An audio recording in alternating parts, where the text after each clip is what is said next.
அனைத்து நல்லுள்ளங்களுக்கும் வணக்கம். நான் உங்கள் ரவிக்குமார். தொடர்ந்து நம்ம அடுத்தடுத்த அப்டேட்டை பார்த்துட்டு இருக்கோம். ஒரு நாட்டாமன்னா ஒரு கெத்து இருக்குனுங்க. அப்படியே வந்தாவே எல்லாம் வழிவிடுங்கப்பா, நாட்டாம வராரு அப்படின்னு ஒரு ரெஸ்பெக்ட், ஒரு மரியாதை இருக்கணும். பட் அதே நாட்டாமையை எல்லாருமே எதிர்த்து பேச ஆரம்பிச்சிட்டாங்கன்னா அந்த நாட்டாமையை தனது மரியாதை இழக்கிறார் அப்படின்னு தான் அர்த்தம். ஏன்னா இன்றைக்கி அமெரிக்காவுடைய ஸ்டேட்மெண்ட்டுக்கும் இன்றைக்கி ஈரானுடைய ஸ்டேட்மெண்ட்டு, அப்புறம் திடீர்னு ஜெர்மனி போட்டு பொலன்னு பொழக்கிறாங்க. அப்புறம் அது ஐரோப்பா ஓடி அவ்வளோதான், நாங்கள் ஈரானுக்கு பொருளாதார தடை நீக்க வேண்டிய ஒரு நேரம் வந்துருச்சுன்றாங்க. கனடா ஓடி அவ்வளோதான், இல்லை அதுக்கு செட் ஆக மாட்டேன் அப்படின்ற மாதிரிலாம் சொல்லியிருக்காங்க. ஸ்கில் ஈரான் கிட்ட தான் இருக்குது, இந்த பக்கம் அமெரிக்கா கிட்டலாம் ஒன்றுமே இல்லைன்ற மாதிரி பெரிய அளவுக்கு கிரிட்டிசைஸ் பண்ண ஆரம்பிச்சிருக்கிறாங்க. என்ன ஆச்சு?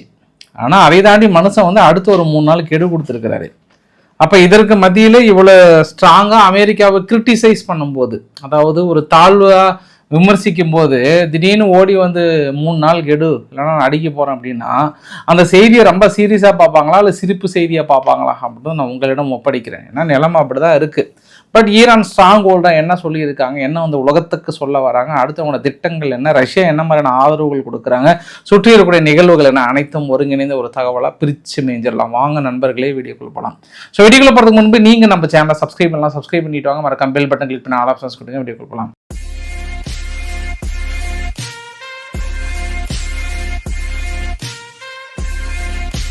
நம்ம ஒரு விஷயம் நம்ம புரிஞ்சிக்கலாம். இந்த ஈரானுடைய விசிட் பொறுத்த வரைக்கும் கரெக்டாக மிக முக்கியமாக 3 நாடுகளுக்கு விசிட் பண்ணுறாங்க. ஒரு நாடு அப்படி தள்ளி வச்சுக்கலாம். 3 நாடுகள்னால், ஒன்று பாகிஸ்தான். பாகிஸ்தான்கிட்ட இறுதியாக தனது நிலைமைகளை பற்றி கம்ப்ளீட்டாக டீட்டெயிலாக எடுத்து சொல்லிட்டாங்க. அவங்களுடைய கொடுத்த ஸ்டேட்மெண்ட்டில் என்ன சொல்ல வராங்கன்னா, ஹெஸ்புல்லா மீது நடத்தப்படுகிற தாக்குதல் நம்பர் 1 முழுமையாக நிறுத்தணும். அவங்க ஒரு வெள்ளை புறாவை பறந்து விடணும். அந்த தேசத்தில் இனி சண்டையே இருக்கக்கூடாது. 2வது, ஸ்ட்ரெயிட் ஆஃப் ஹார்முஸை ஓப்பன் பண்ணுவதற்கு நாங்களும் ஓமனும் சேர்ந்து ஒரு பிளான் வகுக்க போகிறோம். அது உங்களுக்கு அங்கேருந்து சொல்ல போகிறோம். இனி எங்களுடைய மறுகட்டமைப்புக்கு நான் யூஸ் பண்ண போகிறோம். அது ஓமனும் ஒத்துக்குவாங்க. நான் அடுத்த ஸ்டிப்பாங்க அங்கே, அதாவது பாகிஸ்தானுக்கு பேசிட்டாங்க தானே போனாங்க. இதெல்லாம் முடிஞ்சதுக்கப்புறம் தான் நியூக்ளியர் டாக்கே நாங்கள் பேச வருவோம் அப்படின்ட்டாங்க. அப்போ நம்ம என்ன புரிஞ்சிக்கலாம் அப்படின்னா, ஈரான் இன்னுமே அப்பர் ஹேண்டில் இருக்காங்க. தனது பேச்சுவார்த்தையில், தனது நெகோசியேஷனில் ஒரு 0.5% கூட அவங்க விட்டு கொடுக்கல. இன்னொரு வார்த்தை கூட சொல்லலாம் அந்த இடத்துல, பாகிஸ்தானை கொஞ்சம் நெகோசியேஷன் டேலண்ட் இல்லை அப்படின்றதுல இன்றைக்கி ஈரானுடைய பார்லிமெண்ட் எம்பி கூட கடுமையாக விமர்சனம் பண்ணாங்க. பேச்சுவார்த்தைகள் எப்பவுமே ஈடுபடும், மத்தியஸ்தம் செய்யும் அளவுக்கு பாகிஸ்தான் ஒரு பொருத்தமான நாடே கிடையாது. மத்தியஸ்தத்துக்கு தேவையான நம்பகத்தன்மையும் நாட்டில் கிடையாது. எப்பவுமே ட்ரம்பின் நலன்களையே கருத்தில் கொள்ளும் பாகிஸ்தான் அமெரிக்கர்களின் விருப்பங்களுக்கு எதிராக ஒரு வார்த்தை கூட பேசுவதில்லை அப்படின்னு இப்ராஹிம் ரசாயி அவர்கள் கருத்து தெரிவித்திருக்கிறாங்க. இதை தான் நான் நேற்றே சொன்னேன். நான் பாகிஸ்தான் கன்வெர்ட் பண்ணுறது எங்கேயோ இடிக்குது. அது டோட்டலாகவே அமெரிக்காவுக்கு ஜால்ரா தட்டிக்கிட்டு இருக்கிற விஷயத்த ஒன்றுமே சொல்லாமல் அவங்க வேற ஒரு விஷயத்துக்கு வந்தால் கூட தலைவரே அவங்க பேச்சுவார்த்தைக்கு தான் வராங்கன்னு சொல்லிட்டு பொய்யை அங்கே கன்வே பண்ணுறது, அந்த நியூஸை ஓடி சொல்கிறது, திடீர்னு அராக்சி அவர்கள் வரலனா கூட வராருன்னு சொல்கிறது, இந்த மாதிரி பாகிஸ்தான் தனது சித்து வேலைகளை காட்ட ஆரம்பிச்சிருச்சு. முழுக்க போலிகளும் பொய்களும் புரட்டுகளும் அவிழ்த்து விட்டு கொண்டிருக்கிறது உலக மீடியா ஏமாற்றி கொண்டிருக்கிறது பாகிஸ்தான். நீ என்ன பண்ணணும்? பேச்சுவார்த்தைனா பேச்சுவார்த்தையில் உட்காரால் உனக்கு என்ன பயம்? பாகிஸ்தான் இதுதான் சொல்கிறாங்க, நீ இதுதான் சொல்கிறீங்க. எதுவுமே கன்வே பண்ணுறதில்ல. ஏன்னா அவர் பாட்டு ஒரு பக்கத்து விட்ட போகிறாரு, ஒரு பக்கத்து விட்ட போகிறாரு. அதனால் இந்த தடவை ஈரான் கொஞ்சம் கிளியராக பாகிஸ்தானுக்கிட்ட ஸ்ட்ரிக்டாக சொன்ன மாதிரி தான் தெரியுது. 1. 2வது, ஓமனுக்கு போகிறாங்க. ஓமனுக்கு போயிட்டு அங்கே பேச்சுவார்த்தையை நடத்திட்டு ஓமன் கிட்டத்தட்ட ஒத்துக்கிட்டாங்களே போல், ஒன்றும் பிரச்சனை இல்லைப்பா, நீ டோல்கேட் வசூல் பண்ண எங்களுக்கு என்ன போயிட்டு வசூல் பண்ணி கொடுக்குறேன், நான் சந்தோஷமாக ஏற்றுக்க வேண்டியதுன்னு அப்படின்னு ஓமன் சொல்லியிருப்பாங்க போல். அதுக்கப்புறம் மனுஷன் அங்கேருந்து கிளம்பி அங்கே மாஸ்கோ போகிறாரு. மாஸ்கோ போகிறதுக்கு முன்பு இந்த செய்தியெல்லாம் கேள்விப்பட்டு பாகிஸ்தான் தரப்பில் என்ன சொன்னாங்கன்னு தெரியல. திடீர்னு ட்ரம்ப் அவர்கள் ஓடி இன்னும் 3 நாள் தான் டைம், 3 நாளுக்குள்ளே நீங்கள் வரல அப்படின்னா நான் நிச்சயமாக தாக்கல் நடத்துவேன் அப்படின்றாங்க. உடனே அவங்க ஈரான் தரப்பில் ஓடி நீங்கள் எங்கள் மீது தாக்கல் நடந்தால் நாங்கள் 4 மடங்கு பதில் தாக்கல் நடத்துவோம் அப்படின்றாங்க. இங்கே சுற்றி இருக்கக்கூடிய எங்கள் பங்காளிகளுடைய அந்த எண்ணெய் கிணறுகள்லாம் அடிச்சிருவோன்றாங்க. இதுதான் நான் நேற்றே சொன்னேன். அப்போ நீங்கள் எந்த ஹாஸ்பிட்டலில் சவுதி அரேபியாவுடைய ஃபாரின் மினிஸ்டர்கிட்ட பேசுனீங்க? நட்பின் அடிப்படையில் பேசுனீங்களா? இன்னும் 2 நாள் சப்போஸ் அமெரிக்கா தாக்கல் நடத்தினா பதிலுக்கு என்ன பண்ணுவீங்க அப்படின்ற ஒரு கேள்வி இந்த இடத்துல வைத்தேன். பட் அதற்காக நம்ம சாதாரணமாக எடுத்துக்கொள்ள முடியுமா அப்படின்னா, தொடர்ந்து நான் 4 நாட்களாக பார்த்து கொண்டு தான் இருக்கிறேன். மிடில் ஈஸ்டில் வந்து ஆயுதங்கள் இறங்கி கொண்டிருக்கிறது. ஒவ்வொரு நாட்டுக்கும் தனிப்பட்ட முறையில் ஆயுதங்கள் வருகிறது. ஐரோப்பா நாடான குறிப்பாக யூகேல வந்து இறங்கி கொண்டிருக்கிறது. இன்னும் ஒரு சில நாடுகளில் வந்து இறங்கி கொண்டே இருக்கிறது. ஆயுதங்களை குவித்து கொண்டிருக்கிறார்கள். இஸ்ரேல் இருக்கக்கூடிய பென்குரியன் விமான நிலையத்தில் வந்து குவித்து கொண்டே இருக்கிறார்கள்.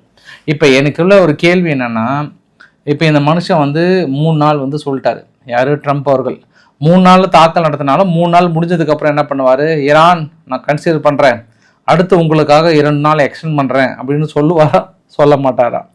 ஏன்னா இப்போது நிலைமைக்கு வந்து அமெரிக்கா தாக்கல் நடத்துகிற எண்ணத்தில் இல்லை. எப்படியாவது ஓடி வந்து பேச்சுவார்த்தைக்கு வர வைத்து மிரட்டியே அந்த நியூக்ளியரை வந்து எடுத்துணுன்ற முடிவில் இருக்காங்க. இப்போ ரீசன் நான் பேச்சுவார்த்தையில் இருப்பாங்க. வீடியோ எடுக்க போகிறதுக்கு முன்பு கூட ட்ரம்ப் தனது எக்ஸ்தலத்தில் நாங்கள் வந்து அந்த நியூக்ளியர் ப்ரோக்ராமில் விட்டு கொடுக்குற மாதிரிலாம் கிடையாது, அதில் நாங்கள் தெளிவாக இருக்கோம், கண்டிப்பாக அவங்க என் வழிக்கு வந்தே ஆகுன்ற மாதிரி சொல்கிறாங்க. இப்போ நம்ம மாஸ்கோவுக்கு போகலாம். மாஸ்கோவுக்கு போனோடனே ஃபஸ்ட்டு யார், ஈரானுடைய ஃபாரின் மினிஸ்டர் ஆராய்ச்சி அவர்கள் நாங்கள் லாவ்ரோவ் அவர்கள் வரவேற்றார்.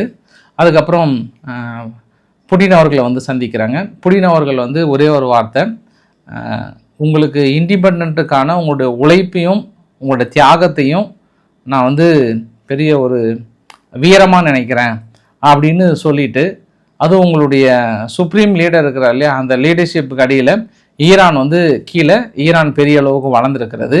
இனி இந்த அமெரிக்கான பேச்சுவார்த்தையில் எங்களுடைய பங்களிப்பு எந்த அளவுக்கு இருக்குன்னா, நீங்கள் எந்த அளவுக்கு எங்களை நாடி வந்திருக்கீங்களோ அதே அளவுக்கான பேச்சுவார்த்தைக்கு நாங்களும் முக்கியத்துவம் கொடுக்குறோம். அதே போல் பைலேட்ரல் அக்ரிமெண்ட்டில் இனி ஈரானுடன் இணைந்து பயணிப்பதில் நாங்கள் மிக முக்கிய பங்காற்றுகிறோம். இனி உங்களுக்கு தேவையான அடிப்படை வசதிகள் வேறு ஏதாவது தேவையும் பட்சத்தில் உதவும் பட்சத்தில் நாங்கள் கண்டிப்பாக இருப்போம். இனி 2 நாடுகளோட ரிலேஷன்ஷிப் வந்து கண்டிப்பாக பாதுகாக்கப்படும் அப்படின்னு சொல்லிட்டாரு. அப்போ அவர் சொல்லும்போது வந்து ஈரான் என்னதான் தனிமைப்படுத்தப்பட்டாலும் நாங்கள் ஈரானுக்கு கொடுக்க வேண்டிய முழு சப்போர்ட்டு கண்டிப்பாக கொடுத்து தான் ஆகுன்றாங்க. பட் இந்த இடத்துல வந்து ஈரானுடைய ஒரு வார்த்தை வந்து அமெரிக்காவுடைய ஈகோவை கண்டிப்பாக ஒரு மாதிரி தீர்ந்த மாதிரி தான் இருக்குது. பட் அவங்க இது வழக்கம் போல் இது சீரியஸாக எடுத்துக்கிறாங்களா, இல்லை வந்து 3 நாள் முடிஞ்சோடனே அடுத்த 2 நாள் தள்ளி போடுறாங்களா, எலெக்ஷன் கடிஞ்சு அடிச்சுக்கலாம்பா, கொஞ்சம் 4ஆம் தேதி வரைக்கும் ரொம்ப ஒரே டெரராக இருக்குது, இங்கே எந்த மீடியாவை திறந்தாலும் அவங்கவுங்க போட்டு தள்ளிட்டு இருக்கிறாங்க, எங்கள் பக்கம் போக முடியல, இங்கே ஓட்டு போட்டாங்க அங்கே ஓட்டு போட்டாங்கன்றனா 4ஆம் தேதி தள்ளி போட்டுடலாமா நினைக்கிறாரான்னு தெரியல ட்ரம்ப். உங்கள் மனசுக்குள்ளே தோணும், உங்கள் தமிழகத்தில் நடக்கிற எலெக்ஷனுக்கும் ட்ரம்ப்புக்கு ஏதாவது சம்மந்தம் இருக்கா அப்படின்னு சொன்னீங்கன்னா சைடு கேப்பில் அப்பப்போ நம்ம விஷயத்தை போட்டு விட்டால் தான் பஸ் கரெக்டாக இருக்கும். அதுக்காக சொல்கிறேன் நான். இப்போ ஈரானுடைய ஃபாரின் மினிஸ்டர் என்ன சொல்கிறாருன்னா, எங்ககிட்ட தொடர்ந்து ட்ரம்ப் ஒரு ரெக்வஸ்ட் வச்சுட்டே இருக்கிறாரு நெகோசியேஷனுக்காக, கெஞ்சிட்டு தாங்கிறாருன்றாங்க. இதை விட ஒரு பப்பி ஷேப் எதுவுமே கிடையாது அமெரிக்காவுக்கு. அது இல்லாமல் ஏன் இது மாதிரி தொடர்ந்து எங்ககிட்ட ரெக்வஸ்ட் வச்சுட்டே இருக்கிறாங்க அப்படின்னா, அவங்க எதுவுமே அச்சீவ் பண்ணல, அவங்களுடைய அப்ஜெக்டிவ்ஸ் எதுவுமே அவங்க அச்சீவ் பண்ணவே கிடையாது. அதனால் எங்கள் வந்து ரெக்வஸ்ட் பண்ணி இப்போ அதை கொண்டு வந்து கொடுப்பான்ற மாதிரி வந்து கெஞ்சிட்டு இருக்காங்க. இப்போவுமே சொல்கிறோம், ஒட்டுமொத்த உலகத்துக்கும் ட்ரூ ஸ்ட்ரென்த்து, உண்மையான வீரன்னா யார், அமெரிக்காவுக்கு எதிர்த்து நிற்கிறதுல நாங்கள் தான் வெற்றி பெற்றிருக்கிறோம். இந்த இஸ்லாமிக் ரிப்பப்ளிக் ஆஃப் ஈரான் வந்து ரொம்ப ஸ்டேபிளாக, ரொம்ப ஸ்ட்ராங்காக, எஃபெக்டிவ் ரீஜியனாக இருந்து மிகப்பெரிய அளவுக்கு வெற்றி அடைந்திருக்கிறோம். எங்களுடைய பொசிஷனில் நாங்கள் ரொம்ப ஸ்ட்ராங்காக இருக்கோம் அப்படின்னு சொல்கிறாங்க. எங்கே போயிட்டு சொல்கிறாங்க, ரஷ்யாவோட போயிட்டு சொல்கிறாங்க. புடின் அவர்கள் வந்து ஒரு நம்மட்டு செருப்பு சிரிக்கிறாரு. இப்போ இவங்களுக்கு எங்கே கோவம் வரும்னா, ஈரான் நீங்கள் எங்கே சொன்னது கூட பிரச்சனை இல்லை, அங்கே புடின்கிட்ட சொல்லி அங்கேயே அவரையே சிரிக்க வச்சிட்டியா, அமெரிக்கா ஒரு பேப்பர் டைகர்னு புரி சொல்ல வரியா அப்படின்னு இந்த இடத்துல அமெரிக்கா கோவம் வருதா அப்படிதான் பார்க்குறாங்களான்னு தெரியல. ஆனால் அவனோட ஸ்டேட்மெண்ட் கிளியராக இருக்குது, நீங்கள் ஒன்றுத்தையும் அச்சீவ் பண்ணல, நீங்கள் ஒன்றுத்தையும் பண்ணல, அந்த தோல்வியை மறைக்கிறதுக்காக எங்கிட்ட வந்து கெஞ்சிட்ருக்கீங்க பேச்சுவார்த்தைக்கு, நாங்கள் ரொம்ப தெளிவாக இருக்கோன்றதை சொல்கிறாங்க. சரி பார்க்கலாம் யாருக்கு யார் விட்டு கொடுக்குறாங்கட்டானா. இந்த பேச்சுவார்த்தையில் நம்ம இன்னொரு ஆங்கிளில் பார்த்தோம் அப்படின்னா, இப்போ இந்த பக்கம் ஸ்ட்ரைட் ஆஃப் ஹார்முஸில் ஈரானுக்கு தேவையான ஒட்டுமொத்த அடிப்படை தேவைகள் எல்லாமே முடக்கப்படுகிறது. அப்போ இதற்கு முன்பு ஈரான் வந்து வேறு ஒரு பாதையை வந்து பயன்படுத்தியிருந்தாங்க ரஷ்யா கிட்ட. இந்த வரைபடத்தில் பார்த்தீங்கன்னா கீழே தெஹ்ரான்ல இருந்து அந்த ப்ளூ கலர் இருக்குல்ல, அதுதான் வந்து காஸ்பியன் சி. அந்த கடற்பகுதியில் இங்கே ஒரு பெரிய ஒரு போர்ட் இருக்குது. அந்த போர்ட்டிலேருந்து கொண்டு போனால் இதுக்கு முன்னாடி ட்ரோன், ரஷ்யா வந்து இந்த போர்ட் வழியாக தான் ட்ரோன் வாங்கிட்டு போயிட்டு உக்ரைன் மீது வந்து பெரிய ஒரு தாக்கல் நிகழ்த்தியிருந்தாங்க. இப்போ ஈரான் என்ன கேட்குறாங்கன்னா, இதே பாதையை ஆக்சுவலாக நம்ம என்ன பண்ணோம்னா, இந்தியாவுக்கு இறக்குமதி பண்ணோம்னா மாஸ்கோவில் இருந்து இந்த காஸ்பியன் சீயில் இருக்கக்கூடிய தெஹ்ரானில் இருக்கக்கூடிய ஒரு போர்ட்டு, அங்கேருந்து நேராக பேந்தராபாஸ் அப்படின்னா சவகர் போட்டு அதுக்கப்புறம் தான் மும்பைக்கு வருது. இப்போ என்ன பண்ணுறாங்க, ரிவர்ஸில் மறுபடியும் இந்த போர்ட்லேருந்து அப்படியே மாஸ்கோவுக்குள்ளே கொண்டு போகிற மாதிரி பிளான், இல்லை மாஸ்கோவிலேருந்து இங்கே கொண்டு வர மாதிரியான ஒரு மிகப்பெரிய ஒரு அக்ரிமெண்ட்டுக்கு போகிறாங்க. அப்போ இந்த விசிட்டை பொறுத்த வரைக்கும் ஓமன் கிட்ட போயிட்டு ஸ்டேட் ஆஃப் ஹார்மஸில் தனது நிலைப்பாடை விளக்கியிருக்காங்க. அதுக்கப்புறம் இந்த ஸ்டேட் ஆஃப் ஹார்மஸ் ஒட்டுமொத்தமாக க்ளோஸ் பண்ணிட்டா ஈரானுடைய பொருளாதாரத்தை முடைக்கலாம்னு நினைக்கும் போது இவங்க ஆல்டர்னேட் ரூட்டை கொண்டு போகிறாங்க. ஆல்டர்னேட் ரூட் அப்படின்னா காஸ்பியன் கடல் வழியாக நம்ம கொண்டு போயிடலான்னு பார்க்குறாங்க. அப்போ ஏற்கனவே ரஷ்யானுடைய 50% தனது ஏற்றுமதியை முடக்கிட்டாங்க. எப்படி? உக்ரைன் வந்து ரஷ்யாவுடைய எண்ணெய் கிடங்குகளை அடி என்று அடித்து எண்ணெய் கிடங்குகளோட சேதாரத்தை உங்களுக்கு காட்டுறேன் பாருங்க, நீங்கள் ஷாக் ஆகிடுவீங்க. தனது ஏற்றுமதியை முழுமையாக முடக்கிட்டாங்க. இப்போ ஈரான் போயிட்டு எப்படி உங்கள் பேரில் ஏற்றுமதி பண்ணிடுங்கப்பா, ஏன்னா உங்களுக்கு வந்து இன்னும் ஒரு மாதம் 2 மாதம் எக்ஸ்டெண்ட் பண்ணியிருக்காங்கல்ல, அதனால் நீ கொஞ்சம் சைடில் முடிச்சிருக்கீங்களா கோட்டை சமைக்கலன்ற மாதிரி அங்கே மேபி அப்ளை பண்ணுவதற்கான வாய்ப்புகள் இருக்குது. அதுக்குமே கிட்டத்தட்ட ஒப்புதல் கொடுத்துற மாதிரி தான் தெரியுது. பார்க்கலாம். இடையில பக்ரைன் ஓடி வந்து எப்போ போதும் சாமி, அதை கொஞ்சம் சீக்கிரம் ஸ்டேட் ஆஃப் ஹார்மஸை திறந்து விட்டிங்கன்னா பரவாயில்ல அப்படின்னு இருக்காங்க. ஐநா மறுபடியும் ஓடி வந்து ரெக்வஸ்ட் வச்சுருக்காங்க. பட் இந்த இடத்துல ஐநாவெல்லாம் நம்ம ஒரு காமெடி பீஸாக தான் பார்க்கணும். அதை விட ஐரோப்பா என்ன சொல்கிறாங்கன்னா, எப்பயோ ஈரானில் இருக்கக்கூடிய பொருளாதார தடைகளை நீக்கி இருக்கணும். ஏன்னா அவங்க பெண்களுக்கான சுதந்திரமும் பெண்களுக்கான ஒரு முழு அங்கீகாரமும் தொடர்ந்து கொடுக்க மறுக்கிறாங்க. இதுக்கப்புறம் கொடுத்தாங்கன்னா கூட நாங்கள் பொருளாதாரம் நீக்க தயாராக இருக்கிறோம். உமன்ஸுடைய ரைட்டை வந்து அவங்க பேணி காத்தாங்கன்னா போதும், நாங்கள் பொருளாதார தடையை நீக்க தயாராக இருக்குன்றாங்க. அப்போ இந்த இடத்துல ஈரானுடைய பொருளாதார தடையை நீக்கிறதுக்கு தயாராக இருக்கிறாங்க ஐரோப்பா. ஏன்னா ஐரோப்பா இந்த யுத்தத்தினால 39 பில்லியனுக்கு மேலே எக்ஸ்ட்ரா பே பண்ணுறாங்க. நேற்று புடின் அவர்கள் ஒரு வார்த்தை சொல்கிறாரு, பக்கத்தில் இருக்கக்கூடிய அர்மீனியாவுக்கு வந்து 10 லட்சம் லிட்டர் கேஸ் ஆயில் வந்து நாங்கள் வெறும் ஐ திங்க் $167 தான் கொடுக்குறோம். அதே அவங்க பார்த்தோம் அப்படின்னா $600 $700 கொடுத்து வாங்குறாங்க. அப்படின்போது பெரிய லாஸுக்கு உன்னையோட ட்ரிபிள் மடங்கு லாஸில் இருக்கிறாங்கன்னு ஒரு விமர்சனத்தை வைத்தார் ஐரோப்பா மீது. அதனால் எதுக்கு வம்பு, நம்ம கொஞ்சம் பொருளாதார தடையை நீக்கலாமான்றாங்க. பட் இந்த வார்த்தையை வந்து அமெரிக்கா உற்று நோக்கம், அப்படி கண்ணு வந்து உள்ள அப்படி கேமராக்குள்ளே விட்டுருவாங்க. அந்த அளவுக்கு வந்து உற்று நோக்குவாங்கன்னு நினைக்கிறேன் நான். பட் இன்னொரு வார்த்தையை நம்ம பார்க்கலாம். நம்ம ஃப்ரைட் ரைஸு, நம்ம சிக்கன் ஃப்ரைட் ரைஸு, யாருங்க ஜெர்மனுடைய சான்சலர் சொல்கிறேங்க, அவரு ஓடி வந்து என்ன சொல்லிட்டாருன்னா, அமெரிக்கா வந்து இந்த யுத்தத்தை ஸ்டார்ட் பண்ணிட்டு எப்படி இதுலேருந்து வெளியேறதுன்னு தெரியாமல் முழிச்சிட்ருக்கு, டோட்டலாகவே வந்து முழிச்சிட்ருக்கு. அவங்களுடைய அதாவது இந்த பேச்சுவார்த்தைக்கு ஸ்கில்லை வந்து நான் பாராட்டுறேன். வெரி வெரி ஸ்கில்ஃபுல்லாக இருக்காங்க ஈரான் தரப்பில். இந்த நெகோசியேஷன் டேலண்ட்டு கிளியராக ஸ்ட்ராங்கராக இருக்கிறாங்க. அமெரிக்கா எக்ஸ்பெக்ட் பண்ணதை விட இவ்வளோ போல்டாகவும் இவ்வளோ ஸ்ட்ராங்காக இருப்பாங்கன்னு எதிர்பார்த்துருக்கவே மாட்டார். அதனால் ஃபுல் கிரெடிட் வந்து ஈரானுக்கு கொடுக்குறாரு அவர். ஈரானால் நிலை குலைந்து தடுமாறி கொண்டிருக்கிறது, ஏண்டா தொட்டம் என்று வருத்தப்பட்டு கொண்டிருக்கிறது அப்படின்ற மாதிரிலாம் வந்து சொல்லிட்டு இருக்கிறார். சரி, ஓகே தலைவா, நீ வந்து டேரக்டாக விசிட். அதே சமயத்தில் லைட்டாக ஒரு வார்த்தையை சொல்லிட்டாங்க. அதாவது இப்போ இருக்கக்கூடிய தலைவரும் சரி, முன்னாள் இருக்கக்கூடிய தலைவரும் சரி, அவரால் தலைகுனிகிறது, அவங்க ஈரானுடைய அந்த லீடர்ஷிப்னால வந்து அந்த என்டையர் நேஷனே தலைகுனிந்து பெரிய அளவுக்கு மோசமாக போயிடுச்சுன்னு ஒரு வார்த்தையும் சும்மா லைட்டாக சொல்லிட்டு முழுக்க அமெரிக்கா வந்து தோத்துருச்சுன்னே சொல்லிட்டாரு. சரி, அவர் தான் சொல்கிறாருன்னா அடுத்து இவர் கனடானுடைய மார்க் கார்னி அவர்கள் என்ன சொல்கிறாருன்னா, இதெல்லாம் பழைய காலம் கிடையாது, மாறிடுச்சு, அவ்வளோதான், நம்ம தனித்து போக வேண்டியதான், இனி அமெரிக்காவுக்கெல்லாம் சும்மா வரி போடுற அதை போடலாம், நம்ம பாட்டு போயிட்டே இருக்க வேண்டியதான்றாங்க. ஆக நம்ம என்ன புரிஞ்சுக்கலாம் அப்படின்னா, எல்லா நாடுகளும் இப்போ நேரடியாகவே ட்ரம்ப்பை விமர்சிக்கிறாங்க. அப்போ நாட்டாமல் இதுக்கப்புறம் இந்த ஏரியாவில் மேசியை முறுக்கிட்டு போனால் மரியாதை இருக்குமா இல்லை இருக்காதா அப்படின்றத நீங்களே முடிவு பண்ணிக்கோங்க.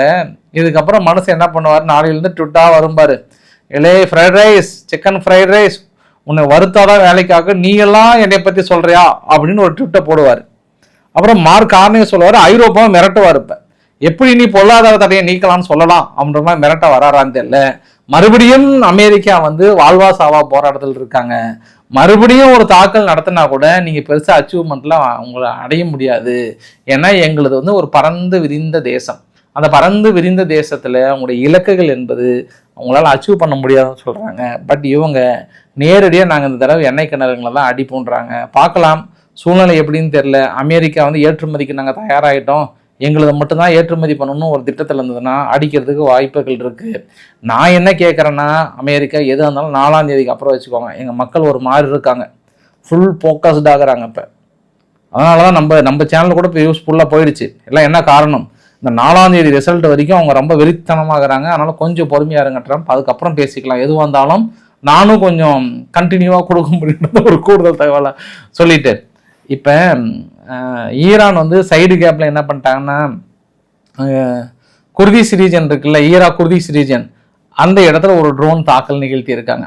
குறிப்பாக மறுபடியும் குர்திஸ் ரீஜன் ஏதாவது பவர்ஃபுல்லாக வந்துடுவாங்கன்ற ஆங்கிளில் பார்க்குறாங்க. அதே சமயத்தில் ஈராக்கில் இருக்கக்கூடிய இந்த ஹைடர் முசீர் ஃபலாக்குன்னு சொல்லிட்டு ஒரு குரூப் ஒன்று இருக்குது. அதனுடைய செக்ரட்டரி ஜெனரல் ஒருத்தர் அன்சரல்லா அப்படின்னு சொல்லிட்டு HAAA அமைப்பு. இந்த குழு வந்து கிட்டத்தட்ட ப்ரோ ஈரானுடைய தலைமை குரூப் இது. அந்த தலைவனுக்கு யாராவது பிடிச்சி கொடுத்தீங்கன்னா, அவங்க இருக்கிற இடத்த சொன்னீங்கன்னா உங்களுக்கு 10 மில்லியன் ரிவார்டு கொடுக்குறேன், அவன் வந்து தடை செய்யப்பட்ட தீவிரவாதி, அவனை உடனடியாக போட வேண்டும் அப்படின்னு சொல்லியிருக்காங்க. ஏன்னா ரீசண்டாக வந்து ஈராக்கில் தனது ஆதிக்கத்தை செலுத்தியிருக்கிறது அமெரிக்கா. இவரெல்லாம் போய் மீட் பண்ணியிருக்காங்க. மீட் பண்ணிவிட்டு அதெல்லாம் அங்கே இருக்கக்கூடிய அரசாங்கமும் இவருக்கு சப்போர்ட் பண்ணுற மாதிரி தெரியுது. அதை முழுமையாக அடித்து உடைக்கணுன்ற முடிவில் அமெரிக்கா தென்படுகிறது. அமெரிக்கானுடைய இந்த மிரட்டல் எடுப்படுகிறதா இல்லை ஈரானுடைய அரவணைப்பு அங்கே எடுப்படுகிறதா அப்படின்றத நம்ம பொறுத்திருந்து பார்க்க வேண்டிய ஒரு சூழ்நிலையாக இருக்கிறது. இஸ்ரேலுடைய டிஃபென்ஸ் மினிஸ்டர் கேட்ஸ் அவர்கள் என்ன சொல்லிட்டாருன்னா, ஹெஸ்புல்லானுடைய சீஃபை பார்த்து நெருப்புடன் விளையாடுறீங்க, இனி நாங்கள் அடிக்க போகிறோங்கள, தாக்குதலாம் நடத்த போகிறோன்னு எச்சரிக்கை கொடுக்குறாங்க. ஏன்னா இன்னைக்கு ரொம்ப கிளாரிட்டியாக சொல்லிட்டாங்க, ஈரான் அதான் லெபனானும் இஸ்ரேலும் நேரடி பேச்சுவார்த்தை நடத்தினாங்கன்னா இனி லெபனானுடைய தலைவர்களும் கொல்லப்படுவார்கள், இனி யாருடைய உயிருக்கும் உத்தரவாதம் இல்லைன்னுட்டாங்க. அது அல் ஜசீரா ஒரு படி மேலே போயிட்டு 1980s எடுக்கிறாங்களாம் கையில். 1980s என்னன்னா, ஹெஸ்புல்லா வந்து தற்கொலை படைதாரிகள், அவங்களாம் திடீர்னு உயிர் தியாகம் பண்ணுவாங்க, போயிட்டு தற்கொலை படை தாக்கல் நடத்துவாங்க.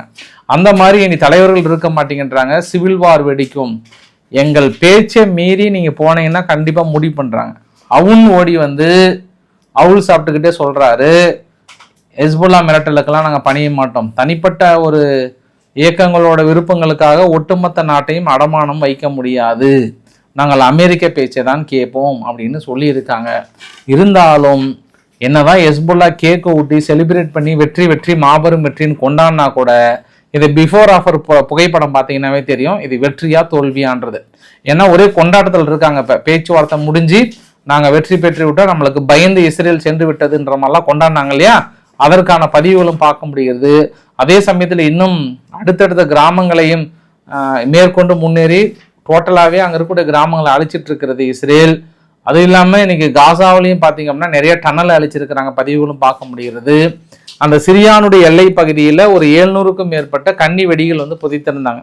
ஏன்னா திடீர்னு யாராவது உள்ள நுழைஞ்சிட்டாங்கன்னா பெரிய ஒரு ப்ரொடெக்ஷனாக வந்து கோலனைட்ஸ் பக்கத்தில் சிரியாவுடைய நபர்கள் யாரும் உள்ளே வராத மாதிரி ஒரு 700 கன்னி வெடிகள் அகற்றினாங்க. இப்போ அகமது அல் சாரா வந்ததுக்கப்புறம் ஒரு நம்பிக்கை பிறந்ததாகவும் கோல்நைட்ஸை தாண்டி ஒரு சில பகுதிகள் இஸ்ரேலினுடைய கட்டுப்பாட்டில் இருக்கிறனால அந்த 700 கன்னி வெடிகளையும் கூடுதலாக அகற்றாங்கன்றது ஒரு கூடுதல் பதிவாக பார்க்க முடியுது. இப்போ நம்ம ரஷ்யா கிட்ட போகும்போது உங்ககிட்ட ஒரு வீடியோ பதிவுலாம் அகற்றம் பாருங்க. இது வந்து டப்பூஸ், இது வந்து டப்பூஸ் எண்ணெய் கிணறு, அதாவது எங்கன்னா மாஸ்கோ பக்கத்தில் அந்த சைடு கரெக்டாக அந்த ஷீ பக்கத்தில் ஒரு 3 தடவை இஸ்ரேலினுடைய ட்ரோன் தாக்குதல், மிகப்பெரிய ஒரு எண்ணெய் கிடங்கு. அது அடித்ததுனால என்ன ஆச்சுன்னா அது ஃபுல்லாக அந்த குழாயில் எல்லாமே போயிட்டு அந்த கடலில் கலந்துருச்சு. கடலில் கலந்ததுக்கப்புறம் அங்கே இருக்கக்கூடிய என்விரான்மெண்ட்டு டோட்டலாக மாறிடுச்சு. அது இல்லாமல் அங்கே வந்து ஒரு வாரமாக டீசல் மழையாக பொழிஞ்சுது. அங்கே இருக்கக்கூடிய வெளியே காரெல்லாம் பார்த்தோம்னா அப்படியே கருப்பாக அந்த வீடெல்லாம் என்ன ஆச்சுன்னா பெயிண்ட் அடிச்சது தாண்டி அப்படியே பிசுன்னு ஒழுக ஆரம்பிச்சிருச்சு. இப்போ எப்படி ஒரு மாதிரி அந்த கூடையில் வந்து மேலேருந்து மழையாக துளியாக விழுந்தா வீட்டில் கருப்பாக ஒழுக ஆரம்பிக்கல, அந்த மாதிரி ஆயிடுச்சு. நடந்தாவே ஒரு மாதிரி வழுக்க ஆரம்பிச்சிருச்சு அந்த ஏரியா ஃபுல்லாகவே. அந்த அளவுக்கு டோட்டலாகவே என்விரான்மெண்ட் மாறிடுச்சு. அங்கே இருக்கக்கூடிய விலங்குகள்லாம் நிறைய இறந்துருக்குன்றாங்க. ஏன்னா ஃபுல்லாகவே பாருங்கள் அந்த க்ளீன் பண்ணுற பகுதியெல்லாம் பார்க்க முடியுது. அந்த அளவுக்கு என்விரான்மெண்ட் வந்து டோட்டலாகவே மாறிடுச்சு. அது மறுபடியும் 6 மாதத்துக்கு மேலே ஆகும்னு சொல்கிறாங்க. சரி, இவங்க பதிலுக்கு அங்கே ஒடிசானுடைய துறைமுகத்தை பதில் தாக்கல் நடத்துகிறாங்கல்ல, அங்கேயும் பார்த்தீங்கன்னா இதே அளவுக்கு இந்த அதாவது எண்ணெய் கிடங்குகள் மீதி அந்த கூடாயிலாம் பார்த்தோன்னா அப்படியே ஃபுல்லாக போய் கலந்துருக்கிறத பார்க்க முடியுது. அப்போ இன்னைக்கு மாஸ்கோவுக்குள்ள இன்னொரு சம்பவம் பார்க்க முடிஞ்சது. திடீர்னு பனிப்புயல், அது இந்த டைமில் வந்து பனிப்புயல் மிகப்பெரிய அளவு கிடைச்சது. 12 சென்டிமீட்டர் அளவுக்கு 50க்கும் மேற்பட்ட விமானங்கள் வந்து தடை பண்ணியிருக்காங்க. பெரிய ஒரு ஸ்ட்ராங் விண்டு வந்து பெரிய அளவுக்கு பாதிக்கப்பட்டிருப்பதாகவும் சொல்கிறாங்க. இன்னொரு விஷயம் பார்த்தோம்னா இன்னைக்கு ரஷ்யானுடைய டிஃபென்ஸ் மினிஸ்டர் வந்து இன்னைக்கு வடகொரியா போயிருந்தாரு. வடகொரியா என்ன பண்ணாங்க, ஒரு பெரிய மியூசியம் ஒன்று ஓப்பன் பண்ணியிருக்காங்க. இந்த மியூசியம் என்னன்னா, ஏற்கனவே வடகொரியாவுடைய வீரர்கள் அங்கே ரஷ்யாவுக்கு பங்களிப்போட பெரிய அளவுக்கு ஃபைட் பண்ணாங்க இல்லையா, அவங்களோட நினைவு சின்ன மாதிரி. அது இல்லாமல் இங்கே வடகொரியாவுடைய வீரர்கள் வந்து லெப்பார்டு 2A4 டேங்க்கும் AMX-10 அண்ட் M117 இது எல்லாமே கைப்பற்றினாங்க. எதிரிகள் பின்னங்கால் பிடரடிக்க ஓடியவுடன் அந்த மிகப்பெரிய கவச வாகனங்களை தனது உடமையாக்கியது மட்டும் இல்லாமல் அதற்கு பெருமை போற்றும் விதமாக ரஷ்யா என்ன பண்ணிட்டாங்க, நீங்களே எடுத்துக்கோன்னு சொல்ல அதை கொண்டு வந்து ஒரு மியூசியத்தில் வச்சுட்டார். எங்கள் வீரர்களோட திறமையை பாருப்பா அப்படின்ற மாதிரிலாம் வந்து சொல்லியிருக்கிறார். பார்க்கலாம். என்ன இங்கே இஸ்ரேல் பாருங்க, உக்ரைன் வேற கதையை கட்டிட்டு இருக்கிறாங்க உட்காந்துட்டு. ஏதோ அவங்க அடிச்ச அடியில் அங்கே வடகொரியாவர்கள் பயந்துட்டு ஓடின மாதிரி சொல்றாரு. ஆனால் அங்கே பார்த்தோன்னா தனது வீரர்களின் பெருமையை பறைசாற்றும் விதமாக மியூசியத்தை ஓபன் பண்ணி வைத்திருக்கிறான்றது ஒரு கூடுதல் தகவலாக சொல்ல முடியும். நார்வே மினிஸ்டர் ஆஃப் டிஃபென்ஸ் என்ன பண்ணியிருக்காங்கன்னா, ட்ரோன் ப்ரொடக்ஷனுக்காக மறுபடியும் இன்னும் அதிகமாக கொடுக்குறாங்க.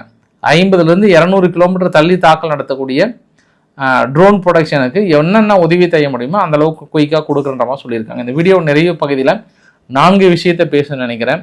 முதல் விஷயம், ரஷ்யாவால் மாலியில் இருக்கக்கூடிய அந்த ஜுண்டா இராணுவத்தின் மிக முக்கிய பகுதிகளை காப்பாற்ற முடியல.